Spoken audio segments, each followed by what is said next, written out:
Hello friends, मेरा नाम है शिवम और दुनिया में लगभग 3.5 करोड़ लोग डिप्रेशन का शिकार हैं, जिससे ये पता चलता है कि डिप्रेशन कोई मजाक की चीज नहीं है। ये बहुत ही सीरियस कंडीशन है जो लोगों की क्वालिटी ऑफ लाइफ को बुरी तरह इफेक्ट करता है। लेकिन एक डिप्रेस इंसान के दिमाग में एग्जैक्टली चल क्या रहा है जो उसे इतना डिप्रेस्ड बनाता है? ऐसा क्यों है कि आप किसी अपनी करीबी इंसान जो डिप्रेस्ड है उसे स्ट्रॉन्ग बनने के लिए या डिप्रेशन से बाहर आने के लिए कहते हो, लेकिन उनसे ये नहीं हो पाता है? क्या इन दुख से भरे फीलिंग के पीछे कोई बायोलॉजिकल रीजन है? तो चलिए जानते हैं आज और अभी इसी वीडियो में। इसलिए वीडियो को लास्ट तक देखना और लाइक और सब्सक्राइब जरूर कर देना। तो पहले बहुत से डॉक्टर और साइंटिस्ट ये बिलीव करते थे कि डिप्रेशन एक टाइप का सिर्फ केमिकल इम्बैलेंस है ब्रेन में, एक टाइप का न्यूरोट्रांसमीटर केमिकल जिसका नाम है सेरोटोनिन।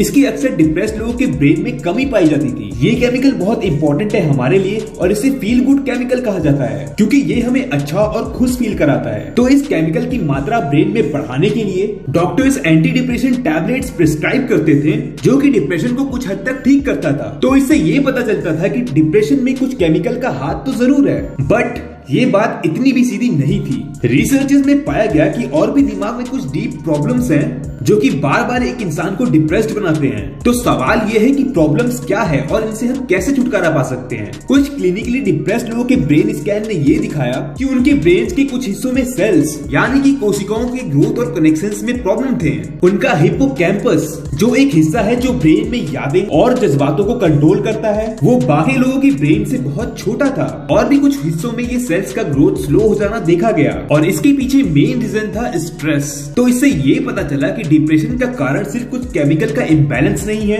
बल्कि ये एक बीमारी है जो कि हमारे दिमाग के कुछ हिस्सों के सेल्स को स्टॉप कर देता है और इससे डिप्रेशन और बढ़ता चला जाता है। तो अगर हम किसी डिप्रेस इंसान को कहें कि इस डिप्रेशन से बाहर आ जाने के लिए, तो वो चाह के भी ये चीज नहीं कर सकता है क्योंकि सीरियस डिप्रेशन ने उसके ब्रेन के सेल्स को इफेक्ट किया है। इस वजह से हमें लगता है कि डिप्रेस्ड लोग कमजोर होते हैं, बट ऐसा बिल्कुल नहीं है। बस हम उन्हें समझ नहीं पाते ठीक से और इस वजह से हम लोग उन्हें ठीक से सपोर्ट नहीं कर पाते। रिसर्चेस में ये भी पाया गया कि सही ट्रीटमेंट करने से ब्रेन सेल्स के ग्रोथ वापस से नॉर्मल हो सकते हैं और डिप्रेशन को अच्छे से ट्रीट करने के लिए ये बहुत ही इंपॉर्टेंट है कि ब्रेन सेल्स का ग्रोथ और स्ट्रक्चर नॉर्मल हो जाए, वरना वो रिलैप्स होते रहेगा। इसीलिए बहुत से लोगों का डिप्रेशन बाइपोलर होता है, यानी कि कुछ समय के लिए वो खुश रहेंगे और अचानक से दुखी हो जाएंगे विदाउट एनी रीजन। इसको मेडिकली और थ्रू प्रॉपर काउंसलिंग ट्रीट किया जा सकता है। रिसर्चेस में पाया गया है कि एंटी डिप्रेशन मेडिसिन, जैसे हमने जाना कि सेरोटोनिन को बढ़ाते हैं, ये साथ में और केमिकल भी रिलीज करते हैं जिससे इनडायरेक्टली ब्रेन सेल्स का ग्रोथ वापस से शुरू होने लगता है। इस ब्रेन सेल्स के ग्रोथ को हम कहते हैं न्यूरोजेनेसिस। इसीलिए साइंटिस्ट बिलीव करते हैं कि डिप्रेशन के ट्रीटमेंट के वक्त मेन फोकस होना चाहिए न्यूरोजेनेसिस, क्योंकि ये कहीं ज्यादा इंपॉर्टेंट है। बट जबकि न्यूरॉन्स और केमिकल्स अपना डायरेक्ट इन्फ्लुएंस डालते हैं, तो कुछ जेनेटिक फैक्टर्स भी हैं जो डिस्कवर किए गए हैं। एक स्टडी में पाया गया था कि सेरोटोनिन ट्रांसमिटेड जीन में कोई वेरिएशन काफी हद तक डिप्रेशन से लिंक्ड है। हर इंसान में इस जीन के 2 कॉपीज होते हैं, एक कॉपी मॉम से मिलता है तो दूसरा कॉपी डैड से,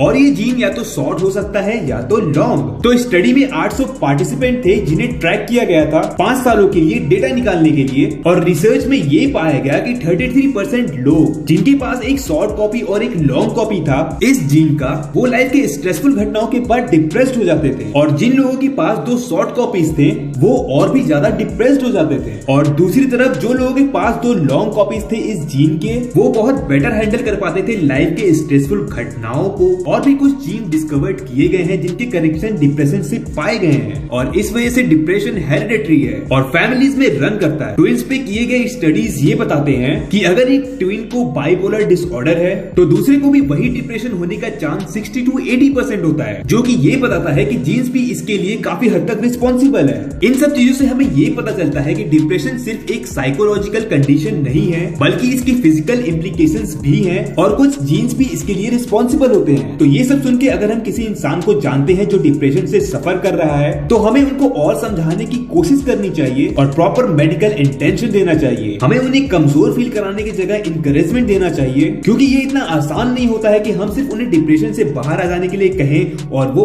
आ जाएं। और जो लोग अभी इस वक्त डिप्रेशन से सफर कर रहे हैं, साइंटिस्ट ये बताते हैं कि डिप्रेशन के वक्त अपने आप को लोगों से अलग नहीं करना चाहिए, क्योंकि जानवरों पे किए गए स्टडीज ये बताते हैं कि सोशल आइसोलेशन डिप्रेशन को और भी बढ़ा देता है, और उसके अपोजिट फैमिली और फ्रेंड्स के साथ फीलिंग शेयर करने से डिप्रेशन कम होता है। तो आप कभी भी किसी अपने या अपने फ्रेंड को डिप्रेशन में देखिए तो ट्राई करिए उसको समझने की और उसके प्रॉब्लम को सॉल्व करने की, क्योंकि सिर्फ उनका मजाक बना देने से कुछ नहीं होगा। तो आज के लिए बस इतना ही। आई होप कि आपको ये वीडियो पसंद आई और इसमें आपको कुछ नया और इम्पोर्टेंट जरूर जानने मिला। वीडियो अच्छा लगा तो वीडियो को लाइक और चैनल को सब्सक्राइब कर दीजिए। मिलते हैं नेक्स्ट वीडियो में।